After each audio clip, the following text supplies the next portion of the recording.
aku Salma Nabila, absen 30 dari kelas 10F. Jadi, di kesempatan kali ini aku bakal ngejelasin kalian tentang lapisan-lapisan bumi dan siklus batuan. Jadi, tetap ditonton ya. Jadi, langsung aja di materi pertama yaitu ada lapisan-lapisan bumi. Kalian semua tahu nggak sih kalau bumi itu punya dua lapisan utama, yaitu lapisan udara dan lapisan dalam bumi. Jadi, di kesempatan kali ini kita akan membahas tentang lapisan dalam bumi.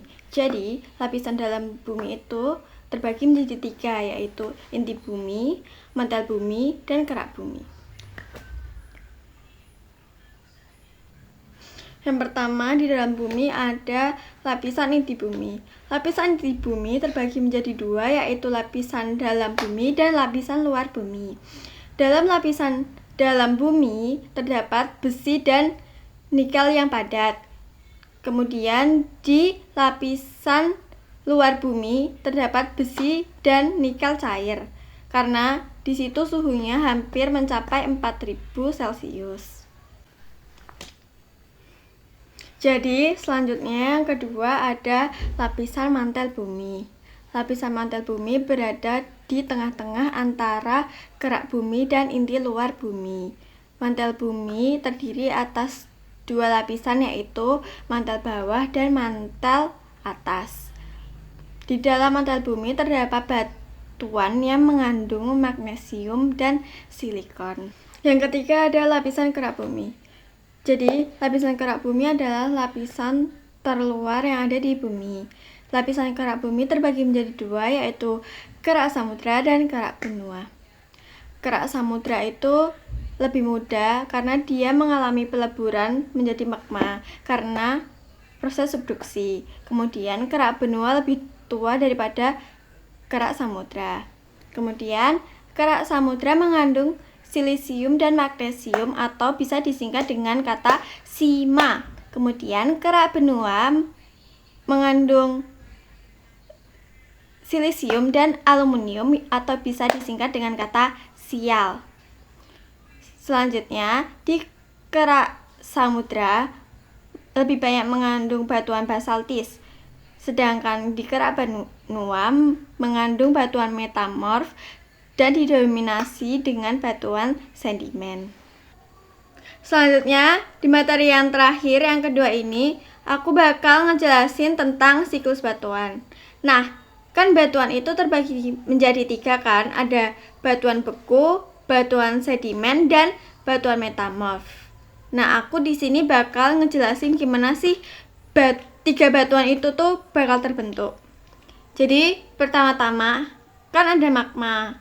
Nah, magma itu bakal mengalami kristalisasi dan pembekuan. Kemudian menjadi batuan beku. Nah, batuan beku tersebut akan mengalami erosi dan pelapukan. Kemudian terjadi sedimentasi dan pembekuan, dan hasilnya akan menghasilkan batuan sedimen. Batuan sedimen yang mengalami suhu dan tekanan yang tinggi akan menjadikannya batuan metamorf. Batuan metamorf yang dekat dengan dapur magma akan mencair kembali dan menjadi magma. Tidak hanya itu, batuan beku yang langsung mengalami tekanan dan suhu yang tinggi akan bisa menjadi batuan metamorf tanpa melewati batuan sedimen. Nah, jadi gitu ya teman-teman. Nah, batuan beku terbagi menjadi 3, yaitu batuan beku intrusif, yaitu dia pendinginannya ada di dalam bumi. Yang kedua ada batuan gang atau korok, jadi dia pembekuannya ada di celah-celah atau rekahan-rekahan. Yang ketiga dari batuan beku ada batuan beku ekstrusif, dia pembekuannya ada di luar bumi. Contoh dari batuan beku ada batuan basalt, obsidian, gabbro, granit, dan andesit, dan yang lain-lainnya. Kemudian yang kedua ada batuan sedimen. Jadi batuan sedimen itu tuh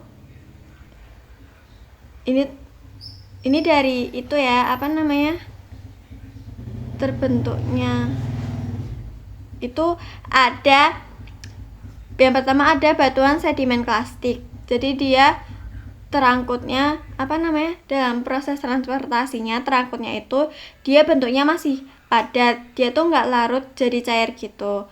Nah, yang kedua ada batuan sedimen kimia. Jadi dia terangkutnya tuh dalam keadaan larutan atau cair gitu. Nah, terus mengendapnya dalam keadaan kimia.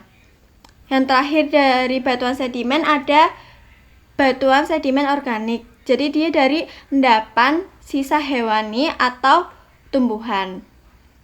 Nah, contoh dari batuan sedimen itu ada konglomerat, pasir, stalagmit, batu bara, dan batu breksi, dan yang lainnya. Kemudian yang terakhir ada batuan metamorf. Batuan metamorf dibagi menjadi 3, yaitu regional. Dia tuh gara-gara tekanan dan suhu yang tinggi. Karena misal proses subduksi. Nah, contoh batuannya itu ada batu kuarsa yang digunakan untuk kaca jam tangan. Yang kedua ada batuan dinamik. Nah, batuan dinamik itu gara pergerakan tektonik. Nah, pergerakan tektonik. Contohnya itu ada patahan atau lipatan gitu. Nah, contoh dari batuannya itu ada batu sabak untuk papan tulis. Yang terakhir ada batuan metamorf termal. Nah, dia itu gara-gara intrusi magma. Jadi, dia terkena kayak suhu yang tinggi banget gitu loh. Nah, contoh dari batuannya itu ada batuan marmer.